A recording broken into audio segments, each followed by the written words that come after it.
What up, what up, what up, what up, what up? What up, Brooklyn? What's going on? How y'all feeling out there? Particularly those that reside in on the Flatbush Avenue and Atlantic Avenue. We love you. We just want to send some love and support to all you guys today out there in the Brooklyn area. Well, anyway, we are here once again. Brooklyn Beers Ball, Brooklyn Sports Show. That's what we do. That's what we hear. Did I say that right? I'm just losing. I don't even know if I said that even correctly, but don't worry. You'll understand what this is all about. Listen, before we get into another fire episode of these playoffs and so forth that's going on right now as we do this show, all right, we need you to smash the like button. We need you to comment. We need you to share Facebook. We need you to do your thing on YouTube. We appreciate all the love. Listen, y'all been showing us some love. Shout out to my boy Don, who's putting all the goodies out there, man, and he's doing a great job. That's my brother, my friend. And I'm here to support him too. I'm just trying to show him love. He's not receiving it though, y'all. He's not receiving it. Oh God, it's pretentious. It's unreal. But Don, what say you, man? Can I why don't let me support you today, man? it's good to be here today. Rod is he's not sincere about his, love. I don't need it. I'm excited about the show because we're going to talk playoff basketball. The playoffs have started, as Rod mentioned, and there's going to be a lot of good series, a lot of good competitive series, and of course, there has to be a winner, there has to be a loser. But I think there will be some upsets in the first round. But without further ado, let's get into it. Let's go.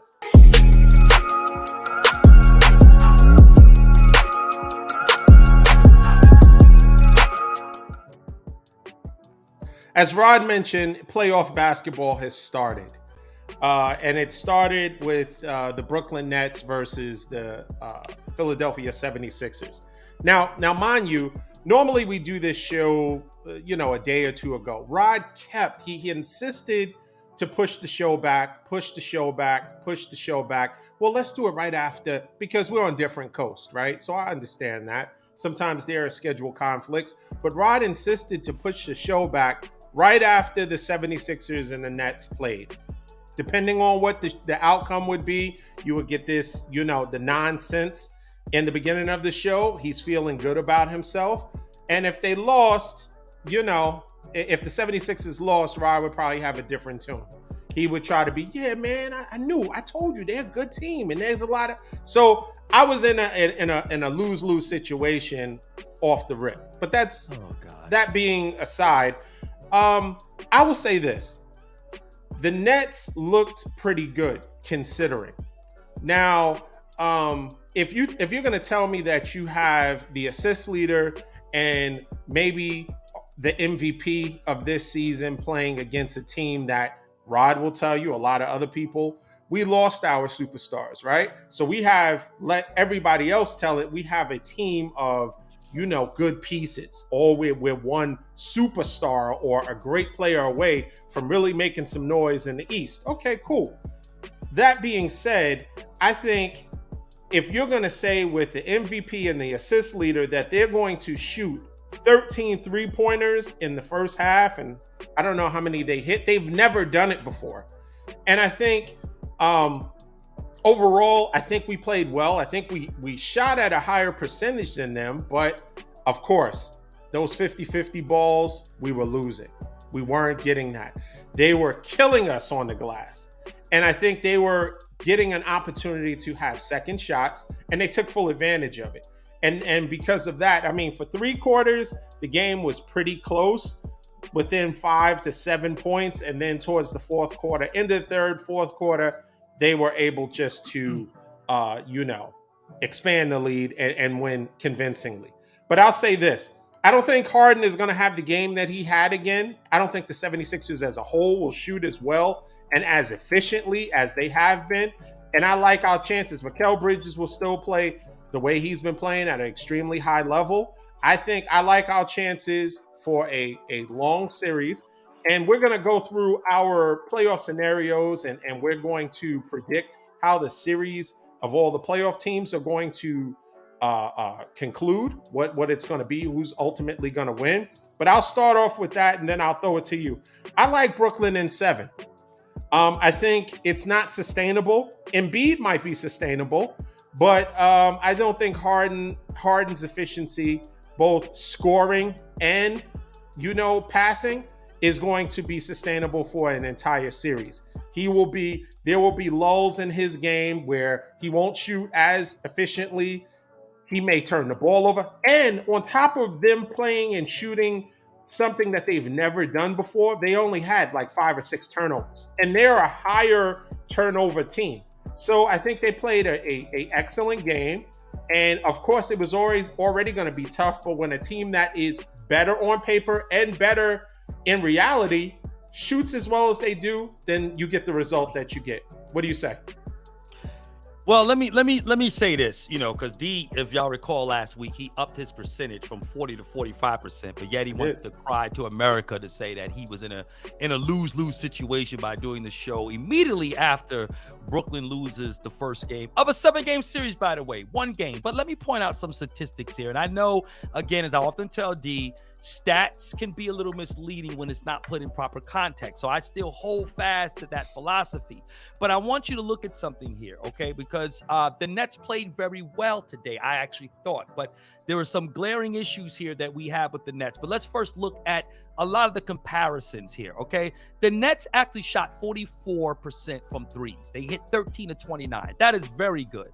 Philly actually hit 48% of their threes, 21 of 43. They took 14 more threes than Brooklyn, but both teams shot almost identical to a degree. They shot 4% higher, but both teams shot very well from 3, okay? Rebounding. Let's look at the rebounding. The Brooklyn Nets had 35 total rebounds. The Sixers had 38 total rebounds, okay? The Nets didn't play very well off the bench. Their bench players did not produce, and I felt that might have been the issue, not to mention the turnovers in the game. So Brooklyn has 19 turnovers for the game to 8 to only Philly.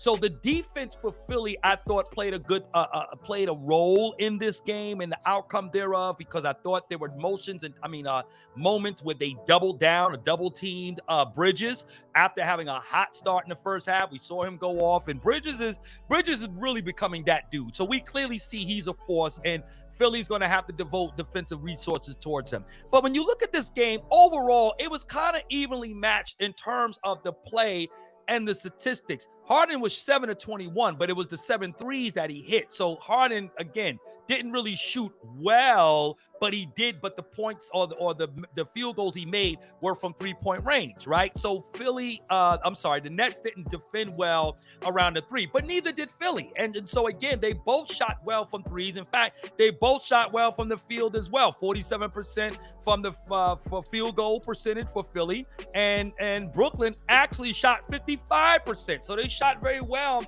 from just in field goal percentage overall. So the Nets played very well. Their bench didn't produce. They got 10 points from Curry, but after that was it. 4, 3, 3, 6, O'Neal and Harris and these guys Sharp. They really didn't play all that well when you look at them from a scoring perspective. So if you're the Nets, you're saying to yourself, you actually played very well, but still lost by 20. All right.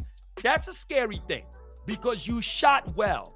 You played well offensively. It's just that, again, Philly is a team that has a lot of firepower. They still are an offensive juggernaut. It's not only just Embiid, but again, and my co-host will tell you that he doesn't think that Harden is going to kind of keep up with this pace. But again, Harden is more of a manager now / scorer to that degree. He doesn't have to be what he was in Houston. And so when you look at Harden, you're looking at a guy who had 13 assists. All right. And when you look at the overall assists of the teams, okay, let's look at that. 23 assists for Brooklyn, and then 32 assists for the Philadelphia 76ers. So again, distribution, scoring. They got guys that can score. And Brooklyn is looking like they're going to end up leaning obviously a lot on Bridges and Johnson to kind of be their scorers, but that may not be enough. And Dinwiddie is going to have to step up. He was only 5 for 12 today, 1 of 5 from 3-point range. So he's going to have to definitely step up his game. They're going to need more production from him, but they're going to need production from their bench as well. So if you are the Nets, who played, for all intents and purposes, a really good game, and you still lose by 20, it just goes to show that the Nets obviously are not a better team than the 76ers. I feel that the 76ers are going to win this series. I said to Don and to everybody else that I wouldn't be surprised if the Nets were to upset Philly because of some of the things that Donald had brought out in regards to Philly just sometimes not meeting the mark, or they're somehow underperforming and not really playing to the level that they should play, sometimes playing down to their opponent's level. And so they've been notorious for that throughout the playoffs. Embiid getting hurt, that kind of thing, which looked like we almost saw that today, but he turned out to be okay. But at the end of the day, this is a team, this being Philly, they are just a better team, and they have more firepower than the Nets. Nets are going to give you all they can give you. They're going to crawl, they're going to scratch, they're going to fight, they're going to kick. They're going to be what Brooklyn is known for, and this team actually gives me a little more of a Brooklyn vibe than when they had KD and Kyrie. This team is going to give you everything they got, but at the end of the day, they're going to come up short because they just don't have the superstardom, to Don's point earlier. But when you look at the statistics in this game, I think it was the bench of the Nets that didn't come through, and it was the assist differential that you see there between both those teams. But from rebounds to field goal percentage to three-point percentage, listen, at the end of the day, points off of turnovers was huge. Okay, so the turnovers was a big factor. They only had 8. You said we had 19. Okay, right. And the points off of those turnovers, I think what they at some point, I stopped watching, but they had over 20 points off of turnovers.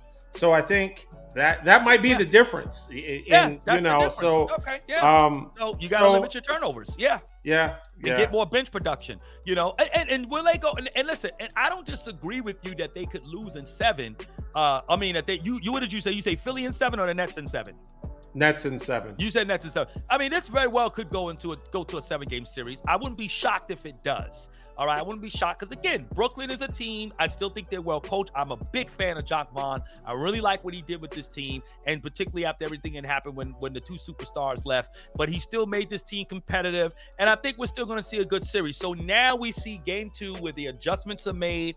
Game 2 and Game 3, in my opinion, are 2 of the biggest games because you still got another game at home. The team that lost, you got to get one, right? The idea is you got to split because you're going to have to take a game in Philly to win the series. So you got to get a split there, and you got to make some adjustments. And then Game 3 is when now the scene shifts, and you're looking for Philadelphia to see how they're going to adapt to now being on the road. So, again, if you're a Net fan, you shouldn't feel too bad. And see, again, America, I'm here to support Donald. He keeps thinking that I'm here today to just kind of bash him and beat up on him. No, I'm here to support. I thought the Nets played very well. I was just bringing out some of the differences and where the nuances were, and maybe perhaps why Brooklyn came up short today. But I'm here to support D. Okay, I'm really, because I think the Sixers are a better team, but I don't think they're that much better. And if the Sixers are slacking, let me tell you this, Don, if the Sixers are slacking in any way, shape, or form, and they tend to let off their guard or come down off their guard and let the foot off the gas, it's going to be a problem. So they better be very careful with this Brooklyn team. But, nevertheless, it is what it is. But I think y'all shot well. Just need more better bench production and limit the turnovers. Thank you so much. We needed that. See? Let's move on to that, because you know what? It's phony. It's phony. I don't believe it. I don't need it. We don't need it. Brooklyn doesn't need it. Listen, we lost the first game, but it's just one game. We will see. There are a lot of playoffs. There are games as we speak that are taking place. Oh gosh. So we'll see how everything turns out. But let's go on to the next series, which actually they're playing now. Atlanta versus Boston. I like Boston to ultimately win. I think Atlanta is undersized. I don't think they have enough offensively. Atlanta's in flux because, Trey Lance.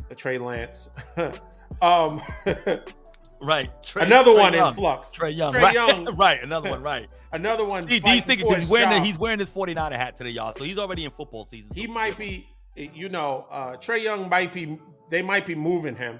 He was able to compartmentalize that and still play at a high level. But if in the back of your mind you think that the team is going to move on from you, and then they go out of their way to say, hey, we just want to let you know that you're part of right now, you're part of the future, that means that you can be moved. And at that point, that doesn't give you that, warm and fuzzy feeling that the team really believes in you. So Right. that being said, Boston is a superior team. I like Boston to win in 5. I do think that Atlanta will get one game because I think they'll be able to have one of those superior games maybe in Atlanta. The crowd will be in it, and I think they'll be able to steal one. But overall, I think Boston in 5. What do you say? Boston in 5. I agree with you there. I think there is some influx. I think it was an anomaly the other night with Miami as we saw how they bounced back and obviously got into the playoffs. They just wasn't on their game against Atlanta. I think they kind of underestimated that matchup for whatever reason. But, Trey played well. They got them into the playoffs, but they won't prevail against Boston. And Tatum is already cooking. He's already got 13 already. So he's in his bag already. And so, I say 5. So I got Boston on that. I'm with you. Okay, going to the next game. We got the New York Knickerbockers versus the Cleveland Cavs. Yep. Julius Randle's supposed to be coming back. Yeah. But whether he comes back or he does not play, Julius Randle cannot be trusted. He is the type of player, we've discussed it on other shows, he gets frustrated. Team players or opposing players are able to frustrate him. And he is the type of player that not only is able to channel that frustration into playing better and playing within the confines, or the scheme of his team. He starts infighting. He'll start swinging on his own teammates. They're trying to calm him down because he is a vital piece to the Knicks. And okay, you just got a technical, so why don't you cool down a little bit? Right. Someone will try to remove him or kind of guard him away from the ref, and he's slapping their hand down and all but ready to fight and swing on them. So he's not to be trusted. I know he's coming off of an injury. I know that the Knicks play really hard ball. They're a good team. What's interesting about this is, Knicks fans, depending on how, who you ask, they may have wanted Spider, right? Instead of... Yeah. So that's Brunson, that's the interesting dynamic to this series. But ultimately, I like Cleveland. I think they have more offensively. I think they have more weapons. The big man play is the advantage Cavs because they have 2 skilled big men that not only can put up points but also defensively. I think the Knicks defense overall, they're a gritty team. But I think if you could pick any part of their team there's an actual issue, it's the big man. They don't have a definitive big man, that they have a rebounder, but not a scorer, someone who gets in foul trouble. So I think overall, I like Cleveland. And because Knicks are so gritty, I like Cleveland in 6. What do you say? Yeah, I like Cleveland too. Cleveland, this is for you. I like them to win this game. I do think they've got better players. I just like the way that they match up. I like the way that they move the ball. Spider obviously is the difference maker with that team. But overall, I think they will prevail against the Knicks. The problem with the Knicks to me, and the Knicks are playing great, no question. They've been playing ball. Brunson definitely bringing a lot of playoff experience from last year into this year. And I think, if you're a Knicks fan, yes, you would want Spider because he has the name, but you can't knock Brunson at all. I mean, he has balled out, really. He's balled out, and he's worth every dime. He's probably underpaid, if the truth be told, to some degree, but he's played very well. But the problem with the Knicks is they're dead last, like one of the worst teams in assists because they play a lot of ISO ball. So between Quickly and Randle and Brunson, those guys are high volume ball handlers, and and of course Brando shoots threes like you would think he's Reggie Miller or Steph or Ricky Pierce or somebody just shooting a lot of threes all day, and I think that's what's going to hurt them. And I will agree with you that Randle is a problem, temperamentally. He doesn't keep his head. He can lose his cool, and that can hurt you definitely in the playoffs. But I like Cleveland. I'm gonna go Cleveland in 6, and I'm with you on that, D. So yeah, we're in the same lane on that. Cool. So we did not discuss our picks, but are you just going to agree with everything I say down the line, or are you going to have your own opinion? No. I all right, because I'm getting. You are. I might as well just. Oh, okay. We're aligned, No, right? no. I think what you're saying is, I mean, you're talking sense today. You're actually saying things that make sense today. So I can't disagree with logic. I'm Okay. not going to disagree with what is right. We're going to see what happens down the line because we're getting to your team. But Yeah, let's go yeah, with yeah. That's what we're gonna start to Golden parlay. State Warriors versus Mhm. Sacramento Kings. Light the Yeah. beam, right? So, Golden State, this is, let me explain something to you.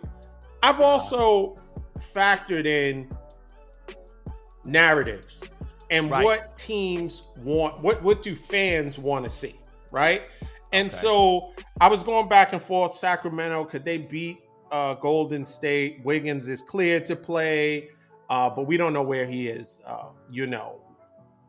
Mentally, we don't know physically if he's in game shape. Likelihood Right. not. Right. And then now inserting him into the lineup, would he be on a minutes restriction? How would he get back acclimated with his team, who Right. has played without him for Right. 2 months or more? I like Golden State only because I think nobody wants to see Sacramento play beyond this series. Like, congratulations, Mike Brown, if you get Coach of the Year. Yeah, Congratulations, Sacramento. You got the number 3 seed, but part of it is nobody wants to see them beyond this. It's a good story. It's great that all 4 California NBA teams are in the playoffs. That is exciting, good for California, but ultimately that's where it ends.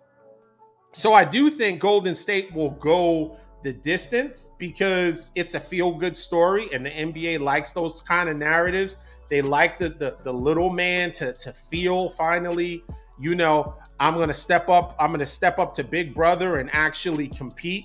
So it will be ultimately, my pick is Golden State in 7. Right. But this is bigger than just the better team won't always prevail, or the team that should advance. Given the way they've played for the entire season, Golden State should be exiting first round, right? Because then you got to win on the road, and their road record is terrible. But I think since nobody wants to see Sacramento beyond this round, it's good for Golden State because we can just drive back and forth from San Francisco to Sacramento, and it's a bus trip. We ain't got to get on the plane. Nobody has to wear compression socks. Nobody has to do anything. Everybody can just chill out. So I think that they'll be cool with that, and make the series, make it look good for the fans, and the beam. They'll let the beam shoot up 1 or 2 times. But I think ultimately Golden State wins in 7. What do you say? No, they do. Well, no, I don't know, D. I think Sacramento's going to win this, though. I really do. I really think they're going finally. Yeah, I think they are going to win this. They're going to win this this series. I do. I like them in this. Their speed, their youth, they're well coached. I think they play good defense at critical moments when it needs to be played. I like them. I really do. I think Golden State, and mind you, I was even in the beginning when we started our show last year. I had Golden State getting to the conference finals. In fact, I think I even had them going into the finals, representing the entire Western Conference, because I felt that they were, again, that might be a little bit of my old school ways, but I think championship teams, there is something to be said about that. There's a pedigree there. They tend to know when to rise to the occasion. But I think this team, now has gotten to a point where I don't know if they've got anything else left to overcome. I mean, they don't have enough to overcome the level of obstacles that they're facing now. Like you talked about Wiggins, I'm sure he's going to be on minutes restriction. They got Gary Payton Jr. coming back as well. But again, how are these guys going to perform? Those are 2 good defensive stoppers, right? But you're going to need them in some basketball shape pretty quickly. And you might not get them in that place until maybe game 3, game 4. And maybe that works, right? Because you might go down 0-2 against Sacramento. You're not a good road team anyway. Then you win the next 2 at home, and then you kind of make it interesting, right? By that time, Wiggins and Payton is now in some basketball type of shape. They've got some wind now. They got some air under their feet. They can probably now really give you what you've been missing all year without those guys. But at the end of the day, I still think Sacramento's good enough. And I don't know if you're implying that there's a Donspiracy here that Golden State will somehow win this series. Is that what you're trying to imply, perhaps because most people want to see Steph advancing the playoffs and not looking for somebody we don't want to see Harrison Barnes. Right, absolutely. That there's a factor to that. Because let's face it, if the Lakers win, right, versus Memphis, you want to see Lakers in Sacramento? No. If Memphis wins, do you want to see Sacramento versus Memphis? No, that you don't want to see. Okay. Definitely want to see so that you don't want to see. Well, the Lakers you don't want to see either one of them. If the Lakers, well, you said if the Lakers are playing Sacramento, people want to see that game. Absolutely, they want to see that game. That's the whole story behind the Lakers and their turnaround and now playing the number one. The number three. No. Nobody wants to see that. Nobody wants to see that. People will want to see the Lakers no matter who they play. You don't think so? You don't think people want to see the Lakers play? We dominate ratings, bro. You don't want the Lakers Listen, D, do I have to continue to school you on this? So just let me know who you like. But you said Sacramento and how many games? I like Sacramento. I'm still going with Sacramento. And how many games? 5. I'm actually going with them in 5. Oh my goodness. Okay, cool. Yeah, I'm actually going all right, so this is the reason. Because there's building blocks to this. Okay. The Lakers are playing Memphis, right? Okay. And so storylines matter, right? I think Golden State and Memphis, obviously, they have that kind of, it's not really a rivalry because Memphis hasn't won anything, but it is more entertaining because of the fact that there's no love lost. And these teams don't care for each other. You got, Dylan Brooks, you got, Ja Morant, you got Desmond Bane. Yes, they're missing two big men, but they don't need them against Golden State, right? So it's not really important. I like Memphis to ultimately beat the Lakers. Against the Lakers, yeah. But they're going to need those big guys against the Lakers. But go ahead. Well, do they really? Yeah. Who are your big men? Who are big men? We got AD. Mo Bamba. I forgot. Mo Bamba's coming back. There you go. Mo Bamba. Yeah. Well, he's back. He hasn't played Bamba's, yet, really, but but he can shoot. And he can stretch the floor, right? Yeah. You got Mo Bamba. And who else is your big man? I mean, we don't have a traditional type of big man like that. Okay, you know what I'm saying? And then we've got we've got Vandy, and that's pretty much what you're really working with. But you need those. You didn't mention Anthony Davis. What's up? What's up with Anthony Davis? No, well, that goes without saying. We know Anthony Davis, but you're going to need somebody to handle Anthony Davis. We know. But Jackson, who leads the league in fouls, who's a foul machine, Davis is going to abuse him down low. And he's going to pick up a lot of fouls, and and we lead the league in free throw attempts. I'm glad you said that. Because you know who else leads the league, or he doesn't lead the league, but he's pretty high up there with fouls. Big Cat. And what did he do to you guys for you guys to get in the play-in? He abused in the first half. Yeah, and then what they did then what happened? They started calling the fouls. They started calling ticky-tack fouls to allow the Lakers to get back in. They were ticky-tack. You're trying to say that the refs I am trying to say. No, D. Let me first of all, we was going inside like a veteran team would do when there is a guy's in foul trouble. And that's what you do. You create fouls, and that's what the Lakers did. They were legit fouls. There was no phantom calls or. There were a few questionable calls, especially when Cat came. He had, I think he had 20 something at the time. He got fouled. He came back in because I think he had 4 fouls. He came back in. They almost immediately called another foul on him to get to the bench, so you guys could kind of build up, get your confidence up, and ultimately win the game. See, America, you see how Don just won't admit. See, when we lose, it's a conspiracy, right? You know what I mean?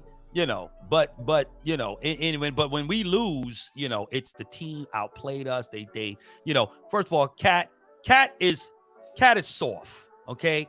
Cat didn't want the ball. That's what happened. In that fourth quarter and in overtime, he was running from the ball. He didn't want the ball. He had Austin Reeves on him. He had mismatches and decided to run away and ran to the weak side of the defense. But he realized knowing his team that needed to calls score. Were going to be made against him.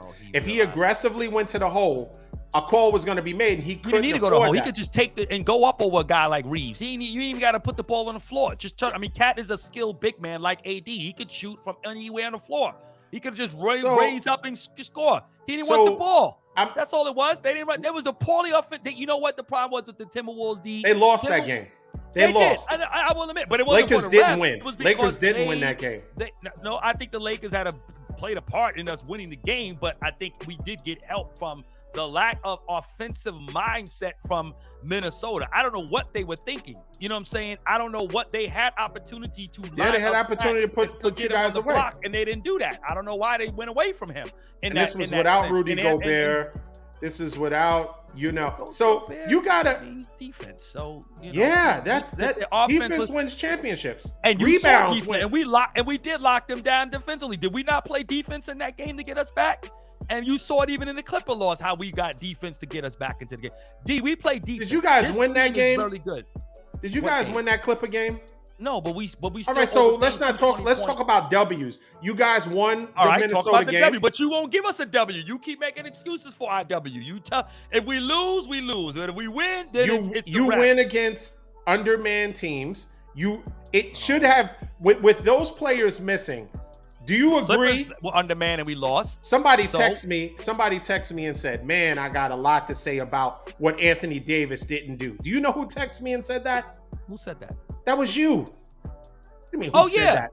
Yeah. Okay. I did like. Now all of a sudden, he played a great game. Yeah, but D. We just talking about that foul at the end of the game in the corner. But that doesn't mean just because we won the game don't mean I'm not going to take exception to how we played at certain times. As you should. How players played. Yeah, I should. I'm an objective fan. I don't cheer for my team blindly. I know where our discrepancies are. So Minnesota lost. You didn't win that game, but it doesn't matter to the seeding part of it. But clearly, if Minnesota had played smarter, they should have beaten you with an undermanned team. Let alone if they had Rudy Gobert. Who cares if he has points? He would have, in those instances when you got second opportunities or driving to the hole, he would have altered shots, if nothing else, right? Oh, you talking about with Gobert if he was in the lineup? Yeah. I mean, obviously, I think it would have helped. Missing him was huge. Yeah, but we also beat them with Gobert before. I mean, it ain't like having Gobert there was going to be an automatic. I mean, the Lakers, I think, didn't really come to play much in the first half. I think we kind of, regardless of what they might say, I don't think we really took them all that serious because of the fact that they were undermanned. We could beat them with Rudy Gobert. I mean, Minnesota's a good team, but they're not going to go anywhere. They weren't. At the end of the day, the Lakers, if we exert our will the way we should, and I felt that we did in that second half defensively, yes, they didn't play well, Timberwolves, as far as they're running their offensive sets and going to the obvious plays that would have gotten them some points, but they didn't shoot well after a while. We shut them down around the perimeter. I thought Dennis Schroeder was amazing in that second half. And the fact, again, and Ant-Man is not there yet. He's still a star. He's not a superstar. He's not there yet. And speaking of Ant-Man, he shot 3 of 17 and you guys barely won. But the last 5 games prior to that, he averaged 26 points. He only had 9 points against you guys. Right. That wasn't because of the defense. No. It had nothing to do with defense. He had overlooks and he was missing shots. If you look at the game, I watched the entire game. Yeah, and they didn't shut off though. You turned the Nets off today, but you watched the Lakers whole game. Okay, go ahead. I'm listening to you. Go ahead. Yeah, I stopped watching the last 2 minutes because the game was over. If with a superior team, right? Mm-hmm. Your game should have been over soon too, but it went down to the wire, right? You guys won by what, 6 points? Yeah, we went into overtime with them, which shouldn't have been. I was AD with a brain fart. I mean, clearly that game was over. We had that game won. But I'm not. But see, again, you could bring that up and all the things that you're saying about how we should have dominated, we should have blew the team out.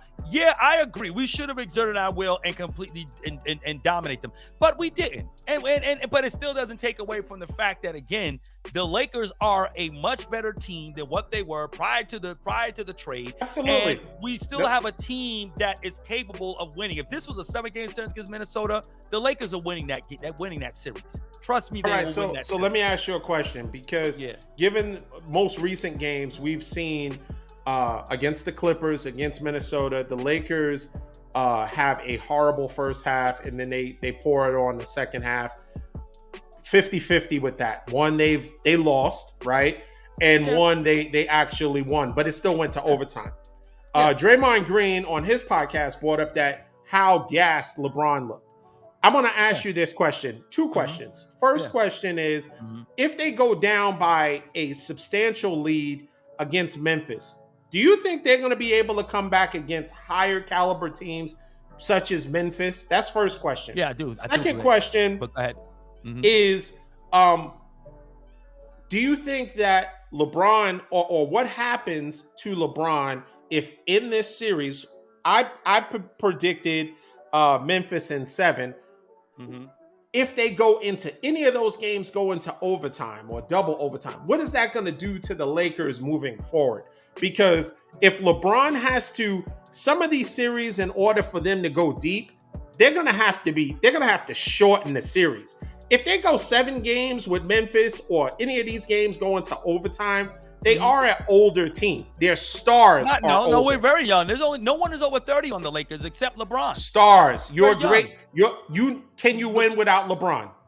No, we can't win without LeBron. So that the 38-year-old he's been playing more minutes than Anthony Davis and scoring more points.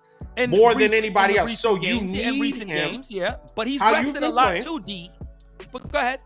Okay, but what I'm saying is, if they go into overtime on any of these games, or they have a long series with Memphis, how long do you really think that they can go in the playoffs? I'm gonna tell you why, because D, again, I gotta school you because I know you don't cheer for teams that know how to win. D, when you talk about a championship caliber player like LeBron, who knows and understands his body, understands moments, understands how to gauge himself. This is all, again, you're talking a combination of a long season where he rested, he was hurt, he had time off. This is where LeBron goes to another. LeBron he's not going to be the average star that's sucking win every game and just completely dead, and I need a blow, when it's a minute left to play in the fourth quarter with the game tied and I'm just tired. No, LeBron, this is what he plays for, D. This is why I thought I saw him holding on to his shorts. I mean, yeah, he gets a little tired, but it's not going to affect, but you act like he needs to go and take a blow for 2 minutes in a critical point in the game. D. He's super dramatic because every game LeBron plays in a play-in, he's trying to act like he's trying to reenact the flu game. Like everything when they flash to him, he's doubled over. People are holding him up. And I'm not exaggerating. The shoe being cut off with the Clippers, that was just me being funny. But with LeBron was doubled over, so much so that I said Draymond Green, other people noticed that how gassed he was. That is not sustainable for your oldest player. But that's one to have the scoring load on their back and the minutes load and going into overtime. If you think that's sustainable, you're fooling yourself. D, I'm gonna tell you why it's gonna be something that will not necessarily hurt the Lakers overall. Yes, you don't want LeBron. LeBron could have played a whole lot less minutes if he didn't have to go into overtime. And if we weren't down by so many points, we're down by 15 in that fourth quarter. So we had to exert defensively. We had to get ourselves back into the game. Now, ideally, you don't want that. But at the end of the day, D, that's what you're going to have in playoff basketball. Every game is going to be close. Every game is going to be tight. Every game is going to be methodical. And again, yes, LeBron is not the 25-year-old anymore. He's 38. But he also understands that he's going to have to will himself. And that's where people fault LeBron for. That, he doesn't have this mentality. He doesn't have this killer instinct. No, because the reality is he understands his role because he plays so much of the game that he realizes how he has to pace himself with assists, setting up the offense, being able to play defense at critical moments. See, Jordan and these guys and KD, all they got to do is really score. That's really all they had to really ever do. There was nothing else. They didn't have to really set up guys to that degree. And though Jordan was a great assist man, and he knew how to, get guys in spots and draw defense and kick things out, and he did play defense. But what I'm saying is LeBron is overall like literally a coach out on the court. but he knows how to gauge. This is where intelligence come in. LeBron is going to work smarter, not harder. And so it's not about the physicality of what he needs to endure. It's the mental part that LeBron has to be able to make sure he remains sharpened. He's got a good enough team to keep him in the game, keep the team competitive so that he can have his moments in his spots where he can play well. Now, he did have some critical turnovers in that Minnesota game. Wasn't good, but at the end of the day, LeBron still understands moments. See, when you're great, you understand moments. You're not trying to endure through a whole game and trying to, play and outplay everybody and jump and leap over everyone. He doesn't have to do that. Those minutes he can still get what he closing. does, I think what he does, and he's very mindful, and I've said this before, he's mindful, he's calculating, he wants to create the moments that you speak of, but somebody is recording these moments. I'm going to be honest. He's trying to create his own documentary where he's going to go back to that game, that plan, where, instead of it being Scottie Pippen holding him up, it was AD holding him up. And this is all a playing game. All I'm saying is this. If you're playing a team of a higher level and you get behind by 10, 15, 20 points, and you have to fight your way back, that is not a sustainable way to win. Even if you win, you ultimately come back and win that game. But you will not win the series. Win championships. I mean, of course it does. Right. So I mean, you're going to have to play defense throughout. So you're going to have ebb and flows in a series. You're going to have games where you're going to even get blown out in 1 or 2 games throughout. But what I'm saying is, I think that your margin of victory or your margin of success is smaller than you think it is. If you guys won the game, it went into overtime. We dominated them in overtime. Mm-hmm. Yeah, you dominated them, no problem. Yeah. Ultimately, I would hope would be your third leading scorer, D'Angelo. He had 2 points, right? Yeah, no, he played horrible. You had the benefit. Yeah. You had the benefit of the Minnesota being undermanned. One of their star players that they looked to score had one of the worst games since he's been a professional basketball player. And I think that all of those things contributed to you guys winning. I don't see that in the next series. You would have to play much better from the onset. I think if you get behind moving forward, now you're in the playoffs. This is not a play-in. Oh, yeah, we know. We understand. Get behind. We understand what we're in. Go ahead. Yeah. None of those people are playing. And the person that is playing, he's hiding. But understand this. Speaking of Cat not wanting the ball, LeBron was passing the ball. He didn't want to take the shot. And I'm not talking about the Schroeder corner 3 because that was a good play. But overall, all right. I was going to say aggression. Did he take over, or was he passing it and looking for Reeves and someone else to bail him out? Well, again, but that's all part. No, but that's all part of. No, he did play great. He had over 30-something points in that game. He had 30-something points. LeBron led the score down the stretch. Down the stretch. How many times was he passing the ball?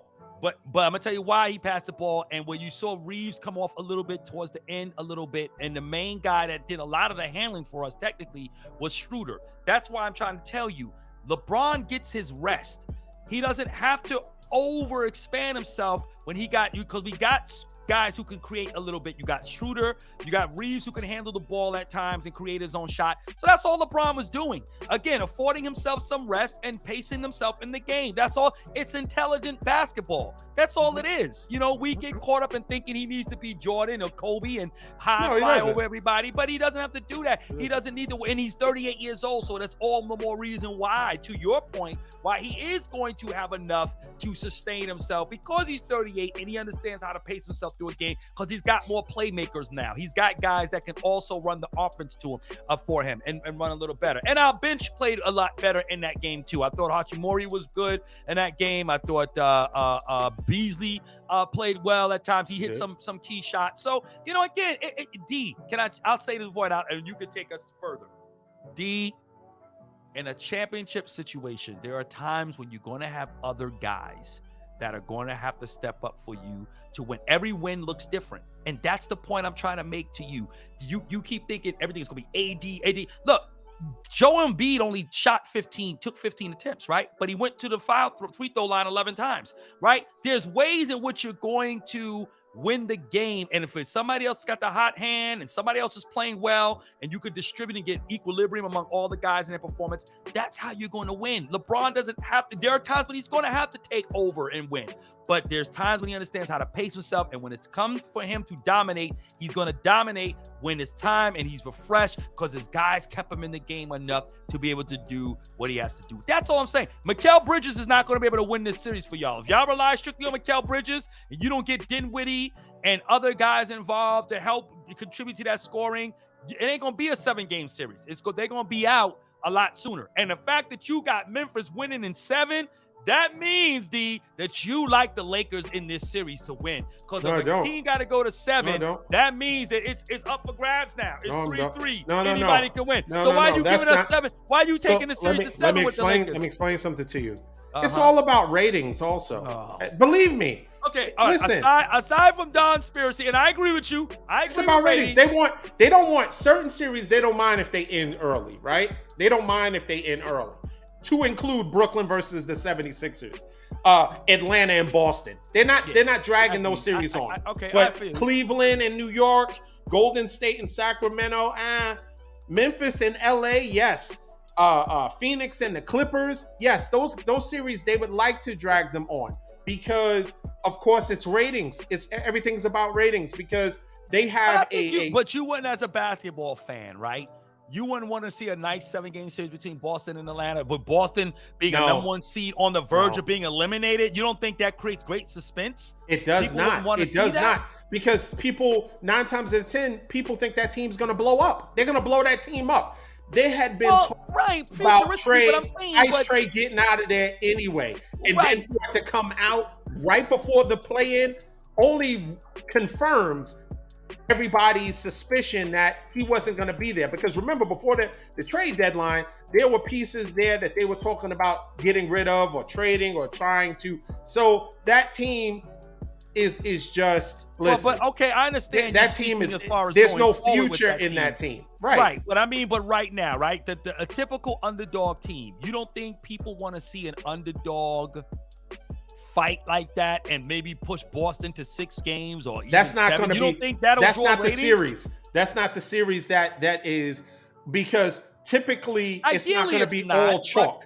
It's not going to be all chalk, which that term means all of the favorites are winning the first in the first round. So there's going to be a team that gets upset, in my opinion. And that team, I think it goes down to 2 series, right? Mm-hmm. And so I don't think that people, realistically, people in their mind, they want to see basketball because it's exciting, but they're ready to get to the second round and beyond. Where I concur with that. I mean, because realistically speaking, we have certain teams in our mind in the East that we think are ultimately going to battle it out and ultimately defend the East. We have a handful or 3 teams that we want to see out of the West. The other teams is just background noise. It's just fillers, just to occupy our time. Realistically speaking, I mean, we want to see basketball because it's exciting, but we also really know that it's just these amount of teams in the East, these amount of teams in the West. Oh, no, I don't disagree with you. So every series is not going 7. They're not going to drag everything out just for the sake of it. Because it all ends, right? Everything ends by Father's Day. Just keep that in mind. It's all going to be over by Father's Day. And that's if it goes 7 games, it's over on Father's Day. So we have a end in mind, right? So some of those series, whether it's for rest, whether it's for, just moving on to the other series and building up anticipation, some of these are going to end early. But let me get your prediction for LA and Memphis. I have Memphis in 7, not because I think the Lakers can't lose in 6, but I do think for the sake of dragging it out, I think it'll be in 7. And to go coincide with Golden State and Sacramento, because the winner of those games plays each other. And I think Golden State and Memphis, is a better game. I think it has some more juice than Sacramento, LA, or any other combination. What do you say? I got the Lakers in 6 against Memphis, and I still think LeBron and the Lakers are more of, if you're going to go with your conspiracy of what the NBA feels people want to see, I still think the Lakers versus Sacramento is what they would see more than Golden State and Memphis. Yes, they got the little rivalry and Draymond and Brooks and all that stuff, but Memphis is and Ja's, he's box office, but nothing still trumps the Lakers and LeBron. People want to see LeBron as the number 1 selling jersey in the NBA. I mean, there's a reason for that. So, I mean, people want to see him at the end of the day, no matter what it is, no matter who, Brooks and Ja and Memphis and Golden State, I still think LeBron versus Sacramento is still what people want to see, particularly with the Sacramento story and LeBron possibly, trying to win a chip because to go as far as he could after the Lakers were pretty much, for all intents and purposes, dead and over. So, but I got the Lakers in 6 against Memphis. Okay, cool. Let's move on to this is the only series that I think is a potential upset in the first round. Miami versus Milwaukee. This one and Minnesota versus Denver could potentially be upsets in the first round. Miami plays Milwaukee incredibly tough. They understand and know how to build that wall. Eric Spoelstra. Miami's getting old, but I think if Bam Adebayo and the rest of them, Jimmy Butler, playoff Jimmy, shows up, and they have that, grit that they somehow can muster up during the playoffs, I think they have a good opportunity to upset Milwaukee. I don't think they will ultimately, but I would think if there's any of them that are an upset, I think it would be Milwaukee losing to Miami. But I do have the Bucks in 6. I do have Bucks in 6 because they are a better team. I just think they do pose a tougher challenge to Milwaukee than maybe Chicago or some other teams. What do you say? Yeah, Bucks in 6. I think Middleton is playing, right? Is he playing? I think he's playing, but he might be a little gimpy. So I don't know if he's at 100% strength. I know he's been in and out of the lineup, but should be interesting. Yeah, I'm with you on that. I think Milwaukee in 6. Yeah, I mean, the Heat are good, but they're capped at some point. They just don't. They need something else. They're missing something else. They're gritty, but what's his name? Spruce, whatever it is. Struce, and then you got Tyler Hero, but they love putting him on an island because he plays no defense. Yeah, he can't. He's definitely a liability defensively. Yeah. Butler's the heart and soul of the team. We get that. I think Adam Bio is I don't know with him. He seems to be, and I could be wrong because I'm not gonna lie. I'm not watching Miami with that level of intensity. But he does. Bam Adebayo doesn't seem to be consistent enough for me. You know what I'm saying? So I think they gritty, like you say. They got the wall. I like Spoelstra. I think he's a really good coach. But I just think that team. I think they're gonna blow that team up. That team needs a do-over. I think it's over. Yeah, it's over for that team. So I don't think they're gonna be much like to the Atlanta situation. You're saying. I think that's in the back of people's minds. There's been some speculation that supposedly that they're not getting along. The team got the teammates there, and there's some issues there internally going on with them. And but no, I think the Bucks will prevail. Actually, you know what? Let me retract. I got Milwaukee in 5. Honestly. Milwaukee in 5. I think they'll win 5. Yeah. Milwaukee in 5. Okay, let's talk about the Clippers and Phoenix. I think there is no timeline on what's his name coming back. What is his name? I'm drawing a blank that quick. Oh, you're talking about Paul George. Yeah. Paul George. Yeah, thank you. Yeah. Paul George. There's no timeline on Paul George coming back. So I think Kawhi is going to ball out. I think Powell is going to play well, but I don't think they have enough.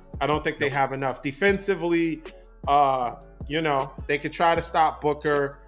They do have 2 good big men. The Clippers do. So DeAndre Ayton might have his hands full because Zubac and Zubac. what's the other dude that they picked up? They picked him up. Uh, I forget his name. I know who you're but about. I can see his face, but I can't remember his name. But in any case, Batum, that was his name. Plumlee. Yeah. Yes. Yeah. Is that it? So white boy. Plumlee. Yep. Okay. So they gotta. Those two are kind of physical big men that might give Ayton a problem, but I think hopefully he rises to the occasion and doesn't play timid. But ultimately, I think without Paul George, they don't have a shot. So I like Phoenix in 5. I think KD's gonna shine. I think Chris Paul, because this is the best opportunity for Chris Paul. You see Doc Rivers just came out and talked about the Clippers before, saying that when they were Lob City, there was no way that they were gonna, do anything really, because what do you mean? What was he saying? Say it again. He was saying that they really had no chance to go deep in the playoffs. He said it about his own team? About the Clippers when he was coaching them. He didn't think that they would get far? Is that what he was saying? I guess he's reflecting on it and saying, they weren't as close to being a championship team as people thought. You had, Chris Paul. You had, what's his name? DeAndre Jordan. And you had the guy jumping over the Kia. Him. You had that whole team, Lob City. Yeah, Blake Griffin. And, So I say all that to say, I think without Paul George, they're not going to be able to compete with the offensive firepower of Phoenix. What do you say? No, I agree. I think, and you correct me if I'm wrong on this, I think they said Paul George probably wouldn't be back until the second series if he is healthy. So, so it's a wrap. They don't even need to rehab him anymore. Leave him home. He's good. Let him make vacation plans, and no need to see any. He don't need to rehab nothing. He got time. So, just let him chill. It's a wrap for them. I'm going with them in 5. Just too much KD. It's KD and Book. There's no way. You're not gonna, unless they implode themselves and just not play well for whatever reasons. But no, Phoenix advances. Clippers are done, which I'm glad because I hate them anyway. So yeah. Well, last but not least, Minnesota versus Denver. I think Denver has been below the radar. I think it's going to be important for them to win this series and go deep into the playoffs, at least the Western Conference, or everyone's going to start saying that Joker is fraudulent because regular season he balls out. We know how valuable he is to his team, and but in the postseason he doesn't shine the same way. So I think this is a good opportunity. You got Jamal Murray back. You got Porter Jr. You're going to have to really go deep in the playoffs for them to put some respect on his name. So I do like Denver ultimately to win. It's going to be a good series. I think it's going to be Denver in 6. I think Minnesota is going to not go away quietly. It may even go 7 games. But I ultimately like Denver to win and advance to the next round. What do you say? Yeah, I think so too, because as we talked about earlier, Minnesota, they do have a way of just kind of dropping the ball in some ways. They just kind of find ways to lose or make it harder for themselves. Not sure what kind of goes on with them in that mental space there. But I think I would like to see Denver come. Denver's a lot of pressure on them for sure. They need to win this series and they need to come out on top. This can't go to 7, anything of that nonsense. They got to win this at least at the minimum of 6 because Minnesota is a good team. But, and again, I think a lot is going to be predicated on how competitive this series is for Minnesota on Ant-Man. He's got to be able to play, like the player they know he is. And he is. He's an all-star, right? He's a very good player. He plays very well. He has to be consistent throughout this series here for them to have any shot. But I like Denver too. I'm going Denver in 6. So we'll see. But he's got to step up. And I think Jokic is going to give you what he gives you in the regular season right now. I'm just a little afraid for them because they didn't end the season well. and they had some really bad losses. They rested a lot of guys. So, I don't know what their chemistry is going to look like. I don't know if they, maybe they'll turn it back on and kind of get back to that kind of midseason form, but I don't know. It's you're kind of taking a chance a little bit. It's there's a little bit of a danger when you don't come into the playoffs at least playing somewhat to what your character of play or performance level normally is throughout the season. You know what I mean? So I know you rest guys and stuff. They clinched the seed. They didn't, obviously trying to avoid injury, but yeah, I'm still a little concerned with that. And sometimes these teams coming in off the play-in, they got a lot of fire in them. They're coming in with a lot of momentum. So yeah, this could be interesting to see. So but to answer your point, I got Denver in 6. Denver in 6. Yeah. Okay, cool. Well, it'll be interesting. I want to, at the beginning of the show, you really took a deep dive into the 76ers Brooklyn game. And I want you to do that. Prepare yourself to deeply dive into the Lakers Memphis game the same way. Of course I will. Right? And call it like you see it, because you were really you didactically broke down the word of the game, right? And that's cool. But I want you to have that same energy. Please have that, because I'm going to watch these games. Oh, I know you carefully. Are. Yeah, and, I know you watch Laker games all the way to the end. It's Brooklyn you shut off at some point. Yeah, because listen, if the game goes down to the wire, we lost in regulation. So I mean, it was 121 to 99 or 121 to 101. Game was over. Your game that should have been over, right? It went into overtime. So it's more compelling to watch to the end. That's the only reason. Yeah, but I get it. But so let me ask you a question. Let me ask you a question that's all for the NBA. Okay. When we played you guys, when the 49ers played the Cowboys, and Zeke lined up as the center, did you continue to watch that game? Like, was it necessary? I did. Okay, but you watched, right? Because you hoped. Painfully, yes, exactly. So certain games, certain series will have your attention, even though you know the ultimate outcome. You watched it because it was like a train wreck. Because why is Zeke, his last play of his career as a Cowboy, he lined up as a center? So it's that kind of thing. Yeah, but I guess for me as a fan, since you brought up that game, which again, nice little throw in there, but that's fine. Like I say, y'all got bragging rights. Y'all win. When that was going down, and as bad as that looked, which wasn't even better the year before, it was just that was a debacle too. So we ended up with 2 debacles and losing to you guys in the playoffs in the way in which you did. But last year, or rather earlier this year, we played down in the playoffs. I watched that, but more is going through my head, right? It's not just seeing Zeke as a center, and we don't know what the heck this play that they're trying to run is going to net. But it's like, man, this is a game we should have won, right? And even the game last year, we were close enough to win, right? We should have won that game. And so for me, I'm watching that, thinking about a lot of stuff throughout the game. In that one moment, I'm processing almost completely 4 quarters of football. Was there any reflection on your life as a whole? Like, why did I decide to even be a Cowboys fan? Like, thinking back at the time. I don't think like that. No, I don't. Because why did my cousin ever encourage me to become a Cowboys fan? Those kind of losses are life reflecting losses. Those make you almost question why do I like the Star?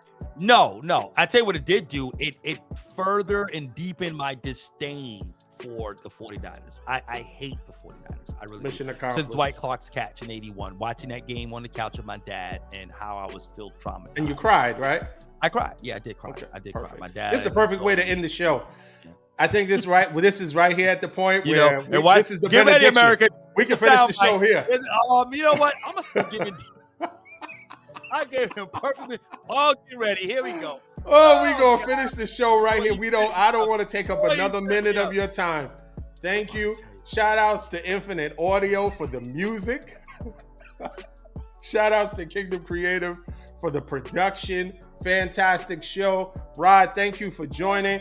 Thank you for, trying to tear me down in the beginning of the show because my Nets lost. That sound might coming out in 5 minutes, y'all. Get ready. It's already up. It's going to come up before the show. Absolutely. But in any case, until next time, thank you. Like, share, subscribe to our Facebook, YouTube page. We do appreciate it. Hopefully, we have a few more things to discuss on our next show.